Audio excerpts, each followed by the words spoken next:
Bonjour! Dans cette vidéo, je te propose de voir tout le cours sur les représentations paramétriques et les équations cartésiennes. L'objet de cette séquence est de te rappeler et de t'expliquer les éléments les plus importants de ce chapitre. Plus précisément, on parlera donc évidemment des représentations paramétriques de droite, des équations cartésiennes de plan et on finira par étudier les positions relatives entre une droite et un plan. Pour préparer un contrôle ou même un examen, ceci ne suffira évidemment pas, il faudra encore t'entraîner en faisant de nombreux exercices. En tout cas, pour le cours, c'est parti. Alors, quel est l'objet de ce chapitre en fait? Eh bien, c'est de modéliser de façon algébrique une droite et un plan par des équations. On sait déjà le faire dans le plan, c'est-à-dire en dimension 2. Et par exemple, pour une droite, dans un plan, on sait que son équation est nécessairement sous la forme AX plus BY plus C égale à 0, où A, B et C sont des réels. Dans l'espace, ce n'est pas exactement la même chose. Il se trouve que si on donne une équation de ce type dans l'espace, eh bien, ce n'est pas pour une droite. C'est pour un plan. On va le voir tout à l'heure et j'expliquerai pourquoi. Ici donc, les droites se représentent d'une autre manière. Et pour cela, on passe par un système d'équations qu'on appelle représentation paramétrique d'une droite. Il est défini de cette façon. On se donne une droite qui est définie par un point et un vecteur directeur. Là, rien de neuf par rapport à ce qu'on savait déjà de la géométrie à 2 dimensions. Dans l'espace, c'est la même chose. On va définir notre droite par sa direction. Une fois que sa direction est fixée, on voit qu'elle peut être à différentes positions de l'espace. Donc, on va dire, cette droite, elle passe par ce point. Et là, maintenant, sa position est unique et donc cette droite est unique.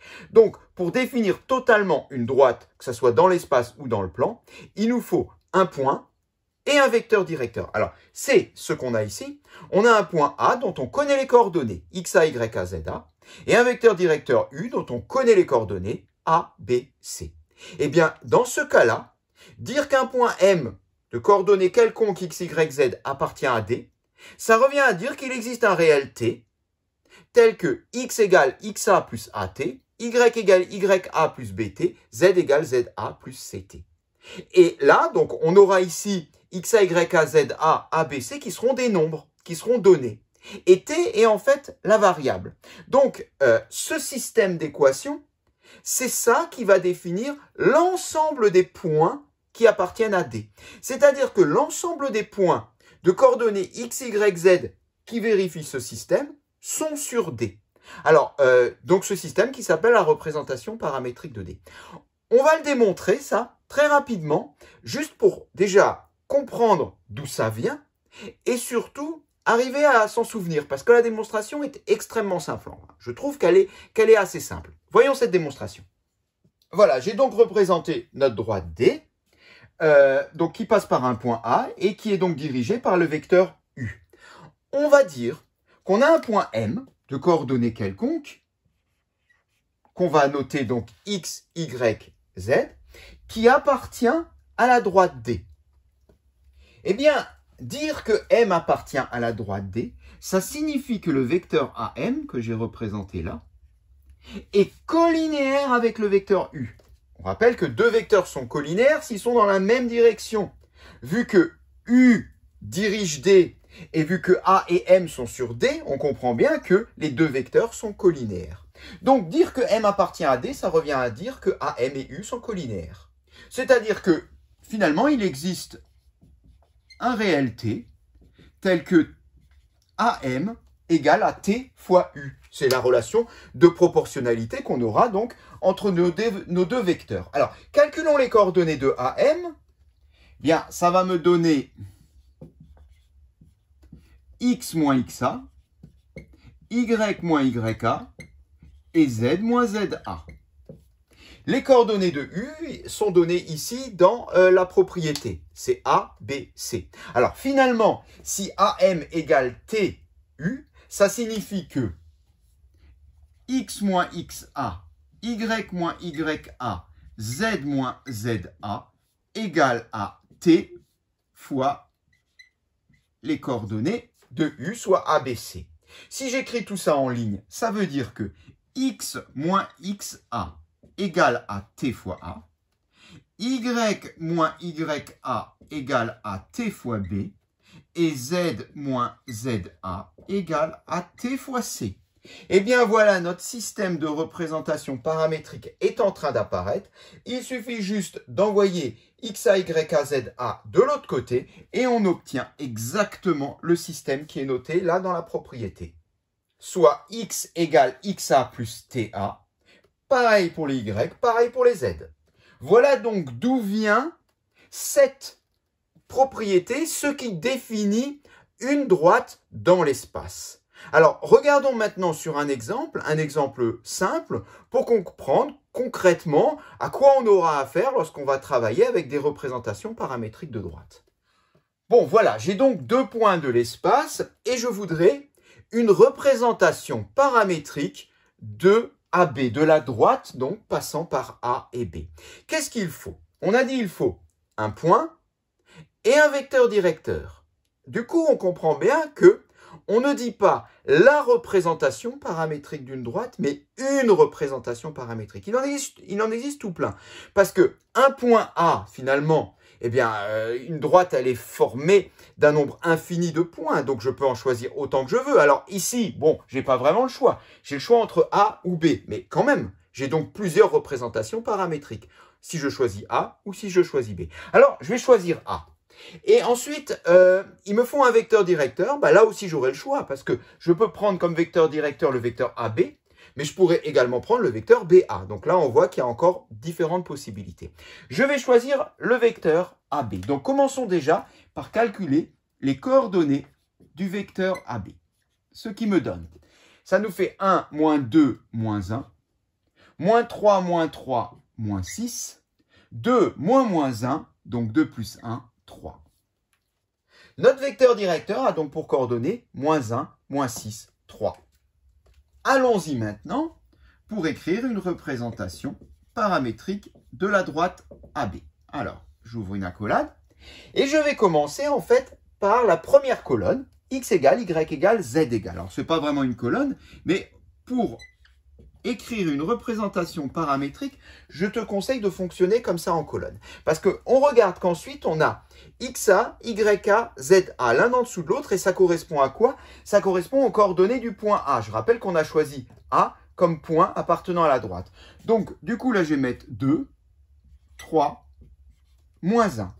Et si je continue, derrière ça, j'ai plus AT, plus BT, plus CT, c'est-à-dire les coordonnées de notre vecteur directeur à chaque fois avec le facteur T. Alors, le vecteur directeur, il est là. Je vais à chaque fois multiplier ces coefficients-là par T, c'est-à-dire plus moins 1 fois T, donc ça fait moins T tout court, plus moins 6T, donc moins 6T, et plus 3T. Eh bien voilà, je l'ai ma représentation paramétrique de ma droite AB. C'est x égale 2 moins t, y égale 3 moins 6t, z égale moins 1 plus 3t, avec t qui est réel. Et ça signifie quoi? Eh bien, ça signifie qu'à chaque fois que je vais prendre une valeur réelle pour t, je trouverai un point qui est sur la droite. Si par exemple, tu prends t égale à 7 et que tu calcules x égale 2 moins 7, moins 5, y égale 3 moins 6 fois 7, etc., eh bien, le x, le y, le z que tu auras à la fin, il est sur la droite. Si tu prends t égale 9, pareil. Si tu prends t égale 3,14, pareil.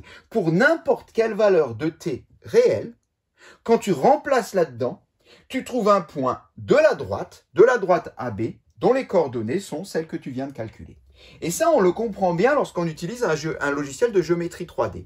Je vais afficher le point, plutôt les points, de coordonnées 2 moins t, 3 moins 6t et moins 1 plus 3t, c'est-à-dire mon x, y, z que j'ai ici. Et je vais faire varier t à l'aide d'un curseur. Et qu'est-ce qui se passe lorsque t varie? On voit que notre petit point, il se déplace. Et en se déplaçant, tout ça, ça semble aligné. Et oui, c'est normal que c'est aligné, puisque c'est la droite dont on parle. Donc la droite qu'on a définie ici, c'est celle-ci. C'est la droite donc qui est affichée ici à l'aide de ce nuage de points totalement alignés.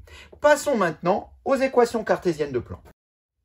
Alors, avant de parler de la propriété que tu vois là et qui est déjà affichée, il faudrait se rappeler comment on peut définir la direction d'un plan. Alors, c'est problématique, un plan, parce que un seul vecteur, un vecteur directeur, ne suffit pas. On le voit bien ici, je donne une direction, mais je peux faire pivoter mon plan autour de cette direction. Ce qui veut dire que j'aurai donc plusieurs solutions. Alors, ce que je pourrais faire dans ce cas-là, c'est prendre un deuxième vecteur directeur et donc diriger mon plan à l'aide de deux vecteurs directeurs. Alors oui, ça marcherait très bien et là, ma direction serait unique. Mais c'est un peu compliqué quand on se dit qu'il y a moyen de faire beaucoup plus simple. C'est d'utiliser ce qui s'appelle le vecteur ou un vecteur normal à notre plan, c'est-à-dire un vecteur qui est orthogonal à la direction du plan. Si je dis que ce plan a pour vecteur normal ce feutre, eh bien, sa direction est unique. On voit bien, je ne peux pas le faire pivoter, parce que si je fais pivoter comme ça, on sent bien à ce niveau-là que mon plan n'est plus orthogonal à mon vecteur. Donc, le fait ici d'imposer une direction à l'aide d'un vecteur qui est orthogonal, on dit normal, à notre plan, eh bien, ça nous permet finalement d'utiliser qu'un seul outil pour définir la direction d'un plan. C'est assez ingénieux et c'est très pratique. On va le voir tout de suite, justement, pour trouver une solution algébrique pour définir un plan. Voici donc l'équation cartésienne. On a donc une propriété qui fonctionne dans les deux sens, qui d'abord nous dit que si je sais que j'ai un plan P et que je connais un vecteur normal à ce plan, donc vecteur n de coordonnées ABC, eh bien je peux en déduire une équation cartésienne, qui sera AX plus BY plus CZ plus D égale à 0. Voilà l'outil algébrique qui va définir mon plan P. Mais avant d'aller plus loin, regardons la suite qui nous dit que, dans l'autre sens, l'ensemble des points M de coordonnées X, Y, Z, tels que AX plus BY plus CZ plus D égale à 0, est un plan. C'est intéressant, cette réciproque, parce que ça signifie finalement que dès que j'ai quelque chose qui s'écrit sous cette forme-là, c'est forcément un plan. Et c'est pour ça que tout à l'heure, l'équation cartésienne dont j'ai parlé, AX plus BY plus C égale à 0, c'est une équation cartésienne de droite, mais attention, que lorsqu'on est en géométrie 2D, que lorsqu'on travaille uniquement dans le plan, à deux dimensions, avec un repère orthonormé, O, I, J, terminé. Si je suis dans l'espace, dans ce cas-là, ceci, ça peut paraître étrange, mais c'est une équation d'un plan, oui, d'un plan. En fait, le C qui est ici joue le rôle du D dans l'équation cartésienne de mon plan. Par exemple, 2x plus 3y plus 1 égale à 0. Si je suis dans l'espace, ceci, c'est l'équation cartésienne d'un plan. Et je peux même en extraire, du coup, un vecteur normal. Eh oui, puisque les coefficients A, B et C, qui sont sur mon équation cartésienne, correspondent aux coordonnées de mon vecteur normal. Eh bien, allons-y. Donc, un vecteur normal serait 2, 3. Alors, attention, le troisième coefficient, c'est pas 1, c'est le coefficient qui est en facteur du z, mais là, j'ai pas de z, ce qui veut dire que j'ai certainement ici du 0z, donc le coefficient, c'est 0. Eh bien, ce plan d'équation 2x plus 3y plus 1 égale à 0 a pour vecteur normal le vecteur n de coordonnées 2, 3, 0. Alors, on peut même fonctionner dans l'autre sens. Je donne un vecteur n de coordonnées 1, moins 1, 5. Et je voudrais déterminer l'équation cartésienne d'un plan qui a pour vecteur normal le vecteur n. Bon, c'est très simple. Je vais remplacer dans la forme générale ici a par 1, b par moins 1 et c par 5. Ça me donne quoi? Ça me donne donc 1 fois x soit x, plus moins 1 fois y, donc moins y, plus 5 fois z, donc plus 5z, plus d égale à 0. Voilà, cette équation-là, c'est l'équation cartésienne d'un plan. Alors, j'ai ce d ici, ce d donc qui est un nombre inconnu, j'aimerais pouvoir le déterminer. Eh bien, pour le déterminer, il faudrait que je fixe mon plan dans l'espace, puisqu'on comprend bien ici qu'on a défini là sa direction. Mais comme tout à l'heure pour la droite, si on le veut sur une position unique, il nous faudrait un point. Il faudrait donner un point qui appartient à ce plan. Alors, peu importe, allons-y. On va inventer un point. On va dire que le point A, de coordonnées 2, 1, 0, appartient à mon plan. Alors, si le point A appartient à ce plan, ça veut donc dire que les coordonnées de ce point vérifient l'équation cartésienne de mon plan. Donc, ça veut dire que si je remplace x, y, z là-dedans, eh bien, ça marche. Bah, allons-y. Alors, si ça marche, comme A appartient au plan, ça veut dire que ces coordonnées vérifient son équation, soit 2 moins 1 plus 5 fois 0 plus d égale 0.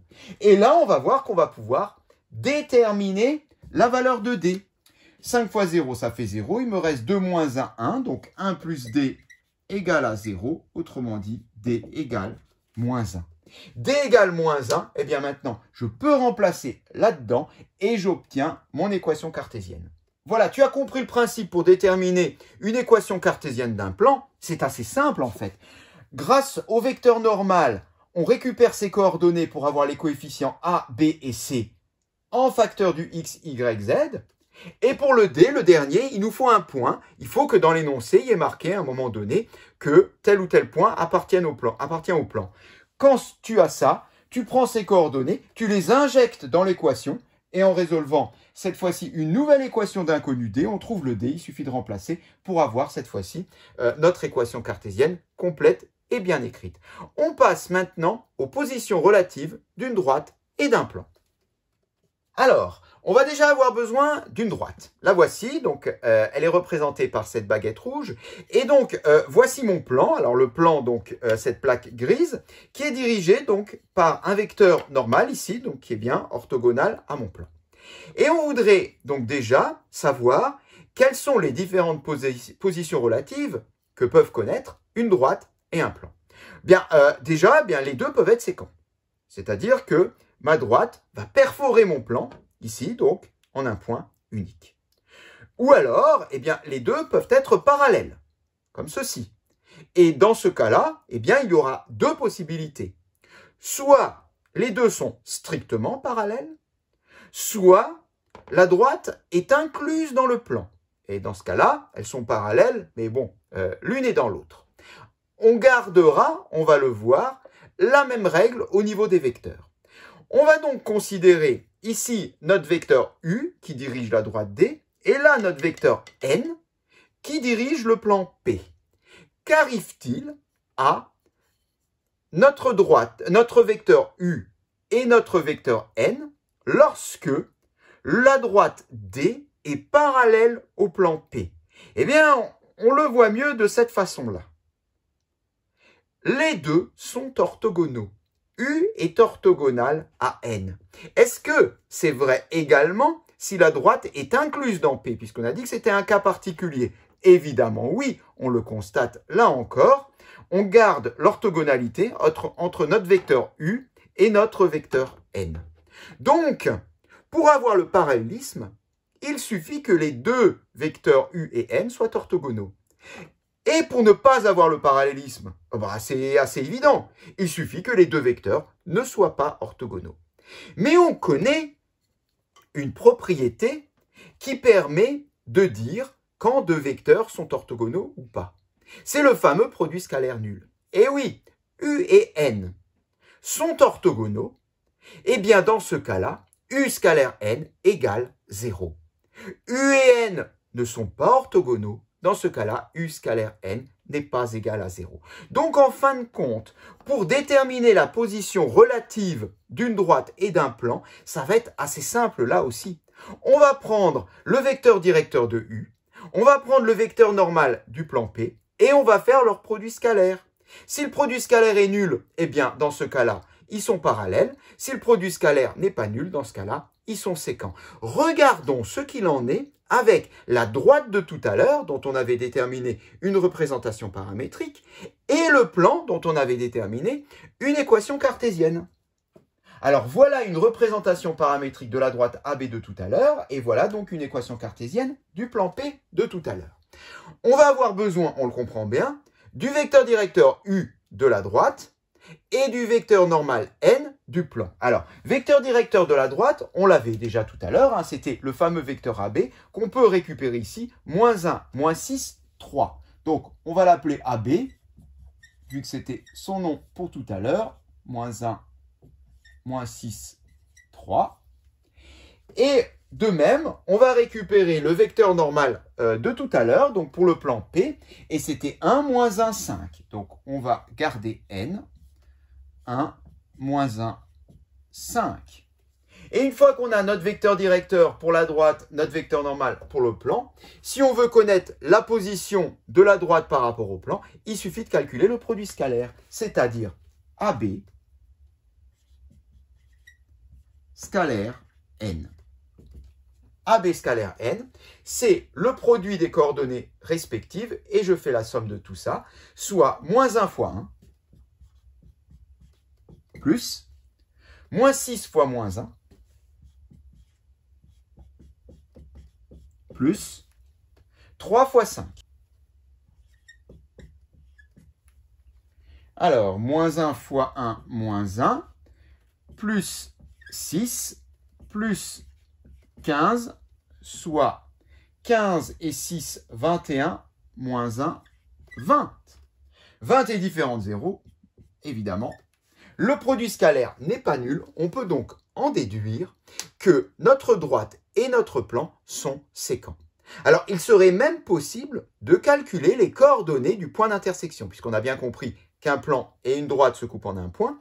Pour cela, il faudrait résoudre le système formé par ces 4 équations. C'est pas très difficile, mais ça ne fait pas l'objet de cette vidéo. Je te conseille de cliquer là-haut. Tu tomberas donc sur d'autres vidéos que je t'invite à regarder. Dans tous les cas, de toute façon, pour ce chapitre, il est vraiment important de faire des exercices parce qu'il y a des méthodes assez classiques qu'il faut savoir faire. Ce cours ne suffira pas. Donc, le travail n'est pas fini. À toi de jouer. Bon courage. Si tu as un contrôle à préparer, cette séquence est terminée.